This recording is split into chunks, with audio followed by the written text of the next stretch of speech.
A gente dá atenção à sua saúde enquanto você recebe todo o cuidado. Hospital Unimed, para você se sentir em casa.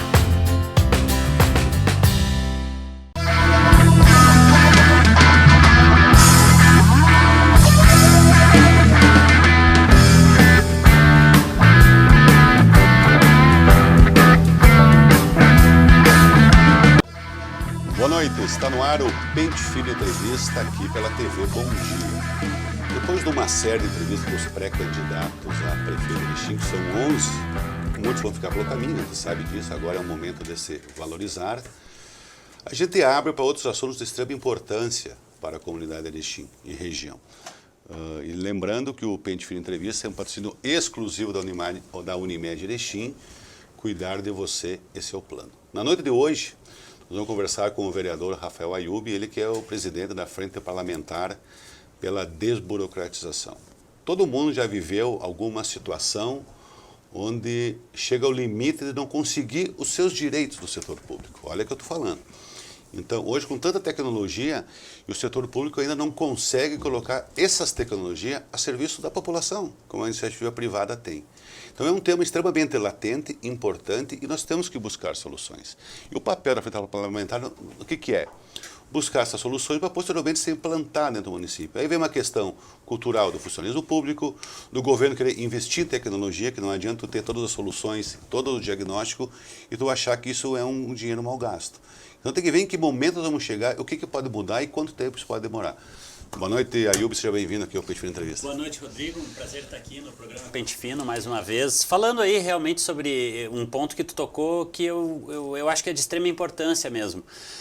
A questão do desenvolvimento da cidade, né, Rodrigo? Hoje, o que a Câmara de Vereadores tem notado é a dificuldade realmente que o empreendedor tem, ou o cidadão comum mesmo que quer se regularizar em uma atividade, e a gente discute isso muito na Câmara. As relações de trabalho mudaram bastante, a gente vê pelo nível de informalidade que se tinha.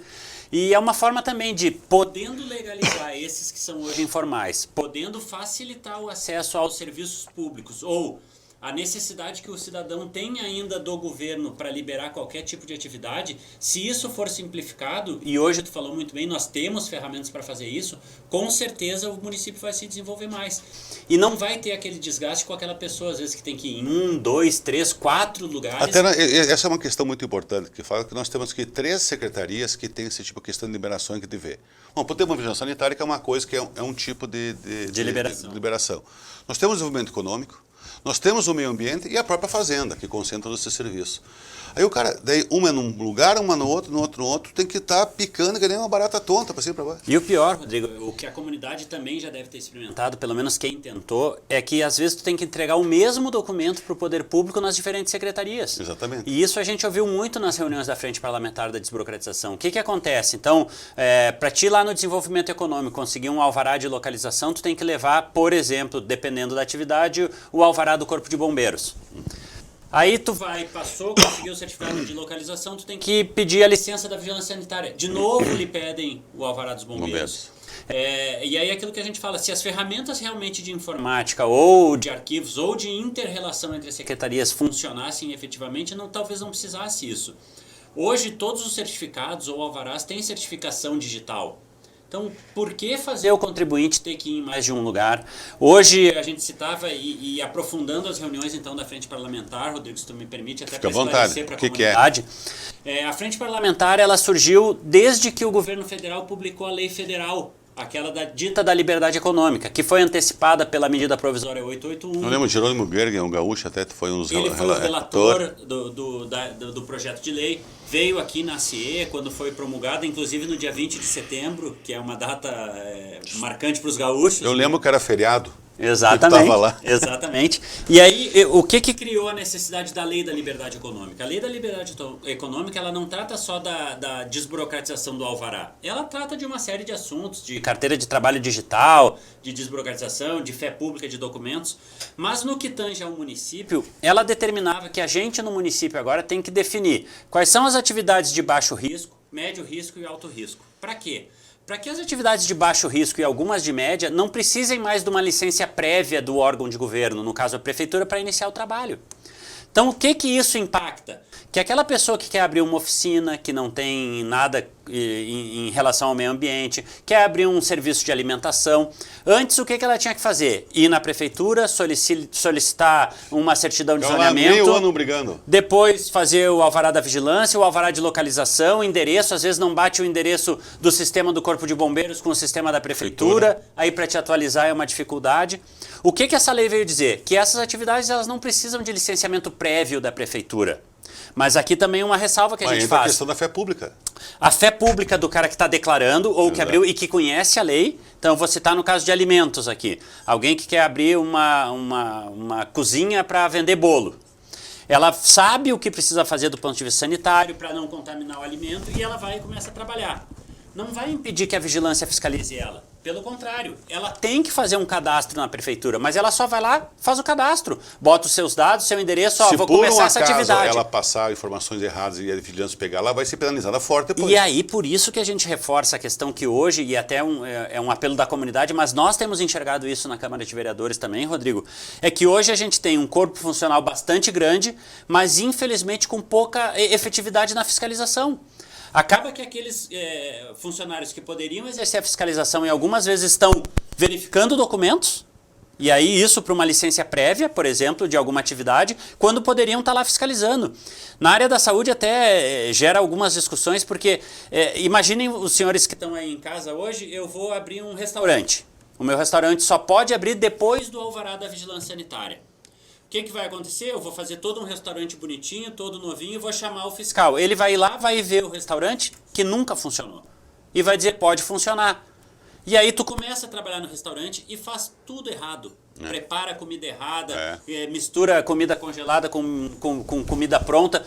Por que eu estou dizendo isso? Porque talvez fosse mais fácil tu fiscalizar se está tudo certo justamente depois que ele abriu. Depois que abriu, exatamente. E a responsabilidade, se tiver alguma coisa errada, como tu falou, é do proprietário. E aí sim a questão da fiscalização, que a gente... Tem que ser multado forte se ele burlar a lei, aí tem que se ferrar mesmo. Até, Rodrigo, se tu me permite, a gente até diz que daqui a pouco, num primeiro momento, e dependendo da gravidade do risco, orienta. Também para não parecer que a fiscalização é só punitiva. Mas vai lá e orienta. Também, pode dar um prazo. E no município de Erechim, importante que se diga, principalmente em relação à vigilância, se instituiu já a questão da pré-vistoria. Então tu pode ir lá na prefeitura, solicitar que um fiscal vá até o teu estabelecimento fazer uma pré-vistoria. Para ele te dizer, não, aqui tem que ser assim, aqui tem que ser assado. E aí depois, com o funcionamento, a vigilância tem toda a liberdade e o dever de ir fiscalizar os estabelecimentos. Mas a partir de um cadastro simples. A Frente Parlamentar já vem se reunindo, teve algumas reuniões esse ano aí. E qual é os passos? Isso tem que virar uma lei depois ou é o possível decreto do Executivo? Quando se chegar ao acordo que essas são as mudanças, o tempo para adquirir um sistema confiável ou digitalizar documentos, qual é os passos que vai seguir a partir de agora? Perfeito, Rodrigo. Então, até falando para a comunidade, o que a gente fez? A Frente Parlamentar, então, ela se efetivou com a sua composição no início desse ano. Já se foi agendado uma série de reuniões, então já foram feitas essas reuniões, inclusive transmitidas pela internet, no site da Câmara, no canal do YouTube da Câmara, está lá disponível, inclusive, para quem quiser assistir. Fizemos reunião com os empresários, representados pela ACIE Jovem, Unindústria. Fizemos reunião com os contadores de Erechim, através do Conselho de Contabilidade. Fizemos reunião com o pessoal da construção civil, através dos sindicatos de construção, do CAL, do CREA. E qual era a intenção dessa reunião? Com o Corpo de Bombeiros, que foi muito interessante, com o Alessandro Bauer. Os gargalos. Foi ouvir a comunidade, Rodrigo. O que está dificultando vocês? Foram mais de 40 sugestões. E aí o que a gente mapeou em termos de frente parlamentar e que vai ser o encaminhamento? A gente listou questões que são pura e simplesmente administrativas. É mudar uma solicitação. Para que solicitar 3 documentos, você pode solicitar 1. Então são coisas administrativas que a gente consegue resolver a curto prazo. Outras dependem de legislação municipal. Então nós vamos propor alterações. Algumas a Câmara pode sugerir, outras só o Executivo. Então vamos sugerir ao Executivo que as faça. E terceiro, existem as leis estaduais e federais também. Na questão da vigilância, só para o pessoal entender, a lei KISS, que a gente fala que é a lei dos bombeiros, depois do incêndio KISS, que muita gente critica, muita gente elogia, mas a gente acha que ela realmente tem um excesso de zelo até um determinado ponto em relação a liberar atividades, que ela fala, se eu não me engano, em seu artigo 5º, que só pode começar a funcionar qualquer coisa se tiver o licenciamento do Corpo dos Bombeiros, ou se tiver um alvará. Então a discussão aqui não é se precisa alvará ou não, é se precisa um alvará para iniciar um trabalho. Então o licenciamento da vigilância vai continuar. Aquele cara que quer trabalhar em alguma atividade que precise de fiscalização da vigilância, ele vai continuar pagando a taxa. Ele não vai precisar do alvará daqui a pouco para começar. Então, diante de tudo isso, a gente agora está fazendo toda a análise de todos os dados que foram encaminhados como sugestão. Inclusive um site foi criado, que é o desburocratizaerechim@gmail.com. Para quem quiser, porque estavam abertas à comunidade, recebemos bastante propostas e estamos separando elas justamente nesses 3 níveis. Administrativo, legal em legislação municipal e legal legislação estadual e federal.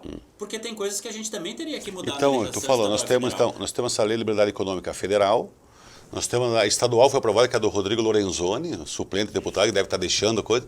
E poderíamos temos que fazer a municipal. Vai ter liberdade, então vai ter uma lei municipal também, após acabar essa discussão toda. E, inclusive, é importante dizer, Rodrigo, que houve uma participação muito interessante de duas pessoas que fazem parte hoje do governo municipal, que foi o Thiago Lando, que é um funcionário de carreira do desenvolvimento econômico, que tem trabalhado isso há bastante tempo e sabe também os gargalos lá em relação à liberação de alvarás.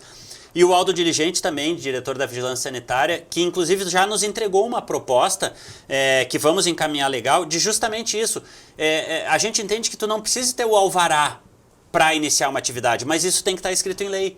E a gente definir quais atividades a nível municipal não precisariam dessa exigência inicial. Para aí sim a gente partir em conversas com o pessoal que hoje fornece o sistema da prefeitura para saber se é possível, por exemplo, fazer o processo eletrônico. Hoje, no nosso ponto de vista, é inadmissível que qualquer pessoa tenha que, para abrir um processo administrativo com a prefeitura, ir na prefeitura. Para marcar um exame, para marcar um procedimento, isso tudo deveria ser como? Escaneia a solicitação do médico, isso se já não partiu do próprio sistema de saúde, por exemplo, Claro, então já está no sistema. sistema. Tu já sabe que tem que agendar. E tu só comunica. Hoje, para abrir um processo de solicitação de alvará ou de habite, o cara tem que ir lá na prefeitura, primeiro pegar a guia, aí ele vai no banco, paga, aí ele volta e entrega todas as plantas, o que precisa do documento, para depois ver o procedimento. E o pior, se tu acessar pelo papelzinho do processo no site da prefeitura, tu só consegue saber onde ele está, mas tu não consegue visualizar os despachos, por exemplo, dos técnicos. Se tu tem algum problema, alguma coisa para te poder corrigir. Tu vai ter que ir lá, então, fazer, para ver o que é. E aí entra numa outra questão que a gente vê a crise do governo estadual, o federal, com falta de recursos, e agora está começando a chegar nos municípios, o excesso no funcionalismo. Nós tivemos recentemente aí a prestação de contas do ano passado, em torno de... com encargos gerais, tudo dá em torno de 54% do orçamento vai em folha. Isso também evita que futuramente a prefeitura acabe contratando sem precisar. E nós temos aquela velha, é muito funcionário público. Não estou dizendo que não funcionam. Eles precisam ser capacitados também para render mais. E que esse projeto, essas questões, sendo eletrônicas via internet, tu evita e tu atingir esse tipo de coisa.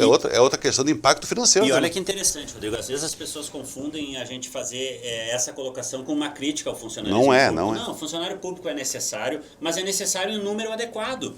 E hoje a gente justamente vê os comparativos que se faz com o município de Erechim em relação ao orçamento e desenvolvimento de outras cidades. Mas vamos colocar isso também, o funcionalismo público, então, nessa discussão. Tentando simplificar o que não é simples, mas, por exemplo, nós falamos de um orçamento de Erechim de 300 milhões e comparamos com o Chapecó, que tem um orçamento de 1 bilhão. Será que o funcionalismo público de Chapecó é maior que o de Erechim? É menor? Proporcionalmente deveria ser, então, 4 vezes maior. Eu tenho certeza que não é. Erechim tem mais de 2.000 funcionários públicos. 2.500. Passo Fundo talvez tenha menos que Erechim, e com um orçamento que é 2 vezes o de Erechim. Então, a gente volta a dizer que hoje a gente tem sim que se preocupar com o funcionalismo público, mas que ele preste o serviço ao cidadão. A gente nunca pode esquecer que o objetivo central do Estado é o cidadão. E essa desburocratização tem que chegar no cidadão. Essa velocidade do executivo em dar resposta, tanto em serviços como em alvarás ou licenciamentos, ela tem que ser muito mais rápida. Eu vou te dar um exemplo que talvez não tenha a ver, mas futuramente ele vai ter quando realmente é aprovado. Toda a discussão que nós tivemos aí há 2 anos do novo plano diretor. É uma questão. Vai, não vai, vai ter uma DIN, não vai ter. Está valendo, não está? Então está valendo, eu tinha 13, um novo que entrar, um com a DIN, um sem, o antigo e o novo e nada anda. Olha o que No período de crise, tu ainda tem um outro empecilho, mais um agravante para evitar o crescimento da cidade. Né? Se tudo der certo, a semana que vem vai ser votado. Mas devia ter sido votado ontem já. Eu acho que a prefeitura, como diz assim, demorou um pouco para mandar esse projeto, foi na antevéspera do feriado do Carnaval, não teve tempo de tramitar pelas comissões. E alguns pontos a definir ainda claro. também. Então o que eu vejo assim, ó, o plano diretor também, tu vai digitalizar teus documentos, tu que é o engenheiro responsável pela obra, tu vai botar no sistema, como já tem vários em Brasília que funcionam assim. Exatamente. O Ministério das Comunicações, tu não manda mais um papel para lá, é tudo por dentro, tu acompanha o andamento, tu acompanha no que está os despachos. É isso aí, que eu consegue sei, ver. Sistema Integrado de Informações. Eu sei que eu sabia que eu fui numa rádio que eu trabalhava, eu usava esse sistema. Então nós precisamos buscar isso e que a Secretaria se fale, que a grande tem um projeto andando, que suspenderam, vai voltar, de soluções de informática, e nós precisamos ter mais modernidade. Então a gente tem um grande caminho pela frente, mas tem que começar, né? Então eu acho que essa é uma questão extremamente importante e eu acho que isso vai facilitar a vida. E quando a gente ainda falava do funcionalismo público também, Rodrigo, é importante saber que quando a gente tem todos os serviços digitalizados, às vezes é até mais fácil de avaliar o funcionário. Claro. Porque hoje talvez a gente nem consiga dizer quantos liberaram mais alvará, quantos analisaram algum projeto com mais celeridade ou não. Justamente porque a gente não tem um sistema que meça isso, dizendo o documento chegou na tua mesa dia tal e ainda está na tua mesa. E que isso seja um alerta para os gestores para poder cobrar do funcionário. Vem cá, o que chegou lá, por que não andou ainda? E eu acho que isso também passa realmente pela discussão do que a gente quer de cidade, né, Rodrigo? Mas a gente vê que a desburocratização hoje ela veio para ficar, mas não adianta, de novo, eu repito, a gente só ficar fazendo discurso de desburocratização e inovação e não chegar lá na ponta no cidadão. Em termos de governo do Estado, a gente teve a oportunidade com a criação da Frente Parlamentar aqui. Teve lá as 2 semanas, né? A gente foi convidado toda a primeira sexta-feira do mês, Rodrigo. A gente tem lá no Estado a reunião do Conselho Estadual de Desburocratização. É interessantíssimo, porque fazem parte empresários relacionados pelo SEBRAE ou até de forma autônoma, 7 secretarias de Estado, e a discussão é justamente essa, como chegar na ponta. E eu convido até o cidadão a verificar no site do governo, rs.gov.br, porque antes a gente... E isso é geral. Hoje aqui, se tu entrar no site da Prefeitura, o que vai ter na capa do site da Prefeitura são notícias. O Estado se deu conta que o cidadão não quer ler notícia quando ele entra no site do Estado. Ele quer acessar algum serviço. Entre lá no site rs.gov.br, você não enxerga nenhuma notícia na capa. Só serviços. E os serviços que são mais acessados pelo cidadão. Porque com o serviço inteligência, sabe disso. A inteligência artificial te dá todas as métricas. Então vai estar lá IPVA, vai estar lá cópia de ITBI, vai estar, eu estou fazendo algumas indicações que não são fidedignas, mas se tu entrar no site rs.gov.br, tu vai ver uns 10 ou 12 serviços que tu acessa com um clique. Então nós temos que mudar o próprio site da Prefeitura, Erechim. Eu acho interessantíssimo. Porque daí eu vejo que ali tu vê as notícias. Talvez o da Prefeitura, talvez o da Câmara de Vereadores, porque a gente tem que... na Câmara tu abre tem o quê? A figura dos 17 bonito. A foto dos vereadores. Será que é isso que a comunidade quer ver? Não é. Será que não é os processos que estão tramitando? Exatamente. Então vamos botar na capa de alguma forma que não precise entrar lá no sistema? Tem que entrar no sistema, tem que buscar, acessando o dia, e tu faz por ano para descobrir a pauta, para... Às vezes eu que todo dia tenho dificuldade de achar algum projeto que eu quero. Imagina um cara que não lida com isso todo dia. A gente fala e cansa de falar, né? Das sites da transparência. Não adianta. E infelizmente parece que alguns são feitos para te não achar as coisas. É o site Opacos, que tem vários no setor público. E a gente tem que dar essa resposta para a comunidade, não só em discurso, mas também com atividades. E é isso que a gente espera nesse relatório final, poder trazer essa resposta à comunidade e que a gente comece o quanto antes a implementar. Ele tem prazo ou não tem prazo? A Frente Parlamentar ela tem prazo indeterminado, mas a gente se comprometeu a, até o final de março, entregar essa primeira etapa dos trabalhos. A gente já tem uma discussão, e eu abri até na sexta-feira última, fiz uma videoconferência com uma professora da USP e com um servidor do Senado Federal, de talvez trazer para cá uma discussão sobre cidades inteligentes também. Então a Frente Parlamentar de Desburocratização também vai proporcionar talvez um encontro relacionado a isso. Nós temos uma pauta com o SEBRAE também, que quer vir apresentar para a Frente Parlamentar a sua expertise, porque tem trabalhado no estado todo com desburocratização, com modernização de leis. Hoje, esse comitê estadual já lançou um manual para se criar normas, leis, decretos, porque o que se viu a nível de estado, Rodrigo? Num estudo de 98 para cá, se acharam mais de 20 mil decretos. Já se caiu, já se tirou para quase a metade. Eu lembro que tinha o ex-deputado estadual, o Van Hatt, que hoje é federal, ele começou a fazer trabalho de compilar leis, que é um trabalho chato, não dá voto, tem gente que não quer fazer esse tipo de coisa. Exatamente. Isso é um trabalho muito cansativo e não vou ganhar nenhum dividendo político. Não tem visibilidade nenhuma. Infelizmente, né? Mas simplifica o arcabouço jurídico. Exatamente. Hoje, com certeza, nós temos mais de uma lei tratando sobre o mesmo assunto. Nosso tempo já está quase terminando, viu que passa rápido, falando bastante, mas o que é importante? Quando eu falo o que é investimento, o setor público arrecada imposto que todos nós, é para quê? Devolver serviço de qualidade. Ponto, não é outra coisa.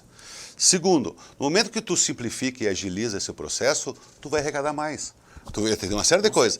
Tu vai tirar emprego na empresa, que o pai não pode contratar porque não pode abrir. Então é toda uma cadeia, o efeito... O tempo do cidadão, do contribuinte, que hoje é primordial. O efeito cascata que isso traz para o dia a dia e na arrecadação. Então vai melhorar ainda mais o serviço. Obrigado, Rafa. Nós vamos conversar mais sobre esse tema, que ele é extremamente importante. Que a gente consiga trazer os resultados em breve da Frente Parlamentar. Obrigado, Rodrigo. Uma felicidade estar aí com vocês. Boa noite a todos e até a próxima.